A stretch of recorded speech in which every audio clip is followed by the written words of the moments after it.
नमस्कार, शाम के 7 बजने वाले हैं। वक्त हो गया है फास्ट एंड फैक्ट्स का। फास्ट एंड फैक्ट्स में आपको दिखाएंगे दिन की हर बड़ी खबर पूरी रिसर्च के साथ। मैं हूं अदिति अवस्थी और मेरे साथ है रूबिका लियाकत।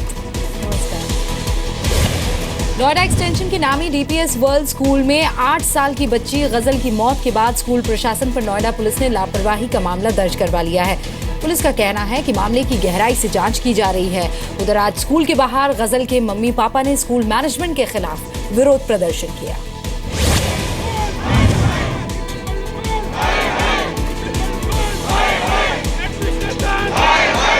गुस्से और हताशा की ये तस्वीरें नोएडा एक्सटेंशन के डीपीएस वर्ल्ड स्कूल की है, जहां अपनी प्यारी मासूम को खोने के बाद एक माँ बाप इंसाफ की लड़ाई लड़ रहे हैं। बेटी की फरमाइशों पर खिलखिलाने वाला परिवार अब न्याय मांगने के लिए सड़कों पर उतर गया है। कराटे टीचर हैं बच्चे के, इनका यह कहना है कि बच्ची को जो प्रॉब्लम हुई थी वो कराटे का जो सेशन था उसके बाद हुई थी। हालांकि जो पेरेंट्स हैं वो उनकी बात पर भरोसा करने को तैयार नहीं है। वो नए साल के पहले महीने का आखिरी दिन था, यानी 31 जनवरी। आज से 4 दिन पहले नोएडा एक्सटेंशन के डीपीएस वर्ल्ड स्कूल में पढ़ने वाली गजल बाकी दिनों की तरह ही हंसती खेलती स्कूल गई थी। उसी दिन गजल के स्कूल में जूडो कराटे का कंपटीशन था। गजल ने कंपटीशन में मेडल भी जीता। उसी दिन घर पर स्कूल से एक फोन आया। दोपहर में कॉल आया था मेरी वाइफ के पास कि आपकी बेटी के सिर में दर्द है, अगर आप उसे ले जा सकते हैं तो ठीक है, वरना हम उनको घर भेज देंगे। उसके 10 मिनट के अंदर दोबारा फ़ोन आ जाता है कि आप हॉस्पिटल रश कीजिए। जब मैं दोबारा भागता हुआ हॉस्पिटल गया, वहाँ जाके देखता हूँ तो मेरी बेटी जिंदा नहीं थी। गजल के माता पिता का आरोप है कि स्कूल में बच्ची को कराटे कंपटीशन के दौरान ही चोट लगी थी। और अगर आपको लगा कि वो बीमार है तो आपने उसे क्यों वापस घर नहीं भेजा? स्कूल में क्यों एंटर करने दिया? क्यों कराटे में परफॉर्म करने दिया? क्यों दिया गोल्ड मेडल अगर मेरी बच्ची बीमार है तो?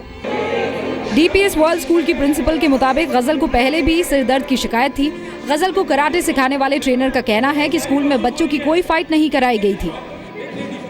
उसने जाके अपनी क्लास टीचर चारू मैम जो यहीं पे है उनसे शेयर करा कि उसके सिर में बहुत दर्द हो रहा है। उसके सिर में एक आध बार पहले दर्द हुआ था। हमने पेरेंट्स को भी बताया था। उस ट्रेनिंग के अंदर बच्चों को सेल्फ डिफेंस के मूव्स वगैरह, स्टांस वगैरह, सिर्फ यही चीज़ बताई गई थी। प्लस उनको एक नाखून तक टच नहीं किया गया है और ना ही कोई कहने वाले कह रहे हैं कि बच्ची ज़मीन पे गिर गई है। ऐसा कुछ भी नहीं था पूरे इवेंट में। पुलिस के मुताबिक मामले की जांच की जा रही है और स्कूल पर लापरवाही का मामला दर्ज कर लिया गया है। इसकी सीसीटीवी फुटेज हॉस्पिटल और स्कूल से कलेक्ट की गई जी।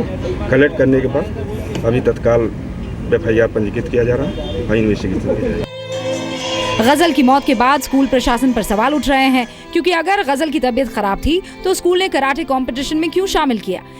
साथ ही अगर गजल की तबीयत खराब थी तो उसके होठ पर चोट के निशान कैसे आए? इसकी तफ्तीश होना जरूरी है। यूपी में महिलाओं और लड़कियों के खिलाफ मनचलों की एक नई टेक्निक का खुलासा हुआ है। गांव के मोबाइल नंबर्स रिचार्ज शॉप से खरीद कर उन्हें परेशान करते हैं। मोबाइल फोन रिचार्ज करने वाले दुकानदार 50 रुपए से लेकर 500 रुपए तक में मंचलों को लड़कियों के मोबाइल नंबर उपलब्ध करा देते हैं। मोबाइल नंबर की कीमत लड़की की खूबसूरती के हिसाब से तय की जाती है। तह तक जाएंगे और निश्चित रूप से यदि कोई रिचार्ज करने वाले आउटलेट के द्वारा ऐसा किया गया है तो उसके खिलाफ भी हम वैधानिक कार्रवाई करेंगे। पुलिस को लखनऊ, इलाहाबाद, कानपुर और वाराणसी जैसे शहरों से ऐसी सबसे ज्यादा शिकायतें मिली। और आपको बताते हैं कि यूपी में ऐसे और बाकी दूसरे अपराधों पर महिलाएं अपनी शिकायत कहां दर्ज करा सकती हैं। पुलिस कंट्रोल रूम का नंबर है 100, वुमेन पावर लाइन का नंबर है 1090, महिला सम्मान प्रकोष्ठ का नंबर है 9454401149। विकल्प पोर्टल के जरिए भी महिलाएं अपने खिलाफ होने वाले अपराध की शिकायत दर्ज करा सकती हैं।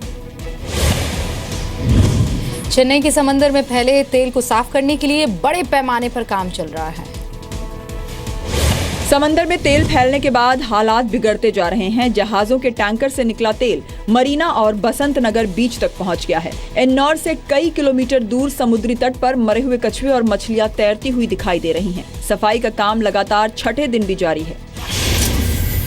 Entire volunteers who have come have almost done 80% of the job. Still, whatever we are getting aid, it is most welcome to ensure that this thing is speeded up. Coast guard के अलावा engineering के छात्र और मछुआरे भी सफाई के काम में लगे हुए हैं। पूरे मामले को लेकर राजनीति भी शुरू हो गई है।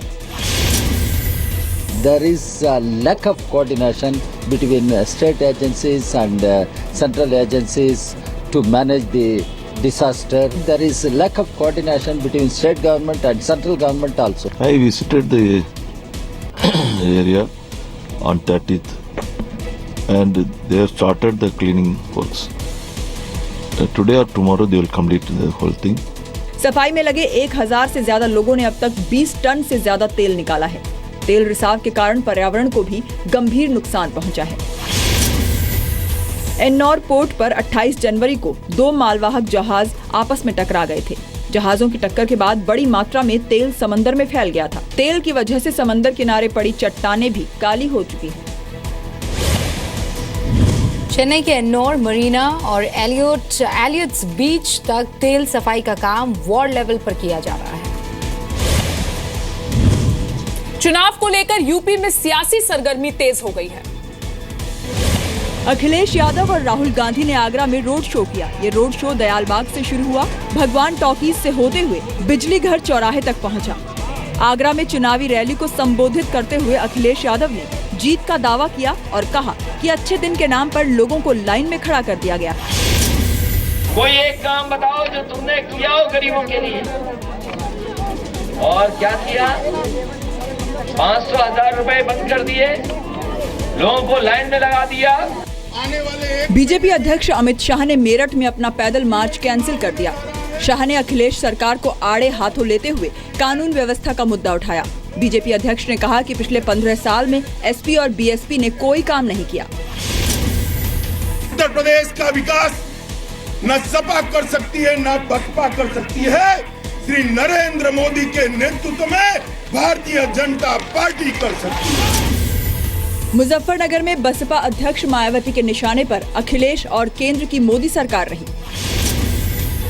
देश की वर्तमान सपा सरकार में यहाँ शुरू से ही अराजक, आपराधिक, सांप्रदायिक, भ्रष्ट व जंगल राज ही व्याप्त रहा है। गठबंधन के तहत समाजवादी पार्टी 298 और कांग्रेस 105 सीटों पर चुनाव लड़ रही हैं। यूपी की 403 विधानसभा सीटों पर 7 चरणों में चुनाव होने हैं। 2012 के विधानसभा चुनाव में समाजवादी पार्टी ने 224 सीट जीतकर पूर्ण बहुमत से सरकार बनाई थी। पिछले चुनाव में बीएसपी को 80, बीजेपी को 47, कांग्रेस को 28 सीटें मिली थी। और फिलहाल ये रैली चल रही है और अखिलेश यादव के बाद अब कांग्रेस उपाध्यक्ष राहुल गांधी भी जनसभा को संबोधित करने वाले हैं। नागालैंड में आरक्षण के मुद्दे पर भड़की हिंसा के बाद सेना को तैनात कर दिया गया है। इसके बाद कोहिमा और दीमापुर में हालात काबू में आ गए हैं। नागालैंड में निकाय चुनाव में महिलाओं को 33% आरक्षण दिए जाने का विरोध हो रहा है। सीएम टीआर जेलियांग ने लोगों से शांत रहने की अपील की है। कल नागालैंड ट्राइब्स एक्शन कमेटी ने जेलियांग सरकार से शाम 4 बजे तक इस्तीफा देने को कहा था। मांगे न मानने पर कोहिमा में हिंसा भड़की। कोहिमा में प्रदर्शन के दौरान फायरिंग में 2 युवकों की मौत भी हो गई। विकास कार्यों में निश्चय ही इस प्रकार की यदि हिंसा होती है या शांति भंग होती है तो उसमें खलल पड़ता है और साथ ही साथ गृह मंत्रालय भी इसका संज्ञान लिए हुए। हमें विश्वास है कि जल्दी वहां पर अमन और शांति बहाल हो जाएंगे। केंद्रीय गृह राज्य मंत्री किरण रिजिजू ने कहा है कि नागालैंड बेहद संवेदनशील राज्य है और लोगों से अपील की है कि वो मिल बैठकर इस मुद्दे को सुलझाएं। वहाँ के जितने भी सामाजिक संगठन हैं सबको भी हम अपील करना चाहते हैं कि सरकार के साथ बैठ कर के बात करें और जो भी निर्णय होगा वो मिलजुल करके ही निर्णय करना चाहिए। स्थानीय निकाय चुनाव में महिलाओं को 33% आरक्षण देने का विरोध हो रहा है। राज्य के ट्राइबल ग्रुप महिलाओं को 33% आरक्षण देने का विरोध कर रहे हैं। ट्राइबल ग्रुप का मानना है कि महिलाओं को आरक्षण की कोई जरूरत नहीं है। ट्राइबल ग्रुप के मुताबिक आरक्षण से उनकी पारंपरिक व्यवस्था पर असर पड़ेगा। प्रदर्शन के दौरान मारे गए युवकों को शहीद का दर्जा दिए जाने की भी मांग की जा रही है। हिंसक प्रदर्शन के बाद नागालैंड में स्थानीय निकाय चुनाव रद्द कर दिए गए हैं। ममता बनर्जी की पार्टी टीएमसी ने आज संसद भवन के अंदर और बाहर दोनों जगह प्रदर्शन किया। तृणमूल कांग्रेस के सांसदों ने संसद परिसर में केंद्र सरकार के खिलाफ प्रदर्शन किया। संसद सत्र शुरू होने से पहले तृणमूल के सदस्य संसद परिसर में महात्मा गांधी की मूर्ति के पास इकट्ठा हुए और केंद्र के खिलाफ नारेबाजी की। और जिस तरह से टीएमसी के सांसदों की गिरफ्तारी हुई है, उसको लेकर ये खासे नाराज है और संसद भवन में इस मसले को उठा रहे हैं। संसद के अंदर भी उठाएंगे, यानी अब इस सत्र के भी हंगामेदार होने की पूरी संभावना है। तृणमूल कांग्रेस के सांसदों ने चिट फंड मामले में अपने 2 सांसदों की गिरफ्तारी किए जाने का विरोध किया। प्रधानमंत्री जो सीबीआई को इस्तेमाल करके तृणमूल के नेताओं को डराने का कोशिश कर रहा है, उसी के खिलाफ हमारा प्रदर्शन है। लोकसभा के भीतर भी तृणमूल के सांसदों ने विभिन्न मुद्दों को लेकर हंगामा किया और केंद्र सरकार के खिलाफ नारेबाजी की। रोज वैली चिटफंड घोटाले मामले में टीएमसी के 2 सांसदों सुदीप बंदोपाध्याय और तापस पाल की गिरफ्तारी हुई थी। रोज वैली घोटाला करीब 15,000 करोड़ रुपए का है। चिटफंड के नाम पर 10 राज्यों में लाखों लोगों से ठगी की गई थी। टीएमसी ने मोदी सरकार पर चिटफंड घोटाले की जांच में बदले की राजनीति का आरोप लगाया है। महाराष्ट्र में हाई सेकेंडरी स्कूल की किताब में दहेज प्रथा को लेकर आपत्तिजनक बातें लिखी गई है, जिसको लेकर अब कंट्रोवर्सी शुरू हो गई है। 12वीं क्लास की सोशियोलॉजी की किताब में दहेज प्रथा की वजह लड़कियों की कम सुंदरता को बताया गया है। सोशियोलॉजी की ये किताब 4 साल से पढ़ाई जा रही है। इसमें जो चैप्टर है वो पढ़ाते वक्त कहीं ना कहीं जो लिखा गया है इस बुक में, उसमें दहेज के कारणों में लड़की का सुंदर ना होना और शारीरिक रूप से सक्षम ना हो पाने को एक बड़ी वजह बताया गया है। किताब में लिखे विवाद अंश के बारे में कुछ का कहना है कि आज की सच्चाई है, तो कुछ इस किताब को तुरंत हटाने की मांग कर रहे हैं। दहेज की कोई बेसिकली एक वजह नहीं होती एंड दहेज ये खुद एक गलत सोशल कॉन्सेप्ट है जो दहेज ही निकालना चाहिए और दहेज के लिए ugliness, giving ugliness as a reason for it is very wrong. पढ़कर अच्छा नहीं लगता और ये सेम चीज़ लड़कों से एक्सपेक्ट कभी की नहीं जाती है, तो ये सुनकर मतलब गुस्सा तो आएगा ही। कौन डिसाइड करता है कि कौन सी लड़की खूबसूरत है और कौन सी लड़की खूबसूरत नहीं है, और अगर ऐसा है भी तो that should not be a criteria. Maharashtra के शिक्षा मंत्री विनोद तावड़े ने सफाई पेश करते हुए कहा है कि सरकार का इसमें कोई हस्तक्षेप नहीं है। तो ये कोई हमारी सरकार ने आने के बाद ये पाठ्यक्रम में आया नहीं, तो ये 4 साल पहले से ही है। We've immediately taken cognizance and sent a letter to Vinod Tavade ji. We will also be writing to the board under which this book is issued.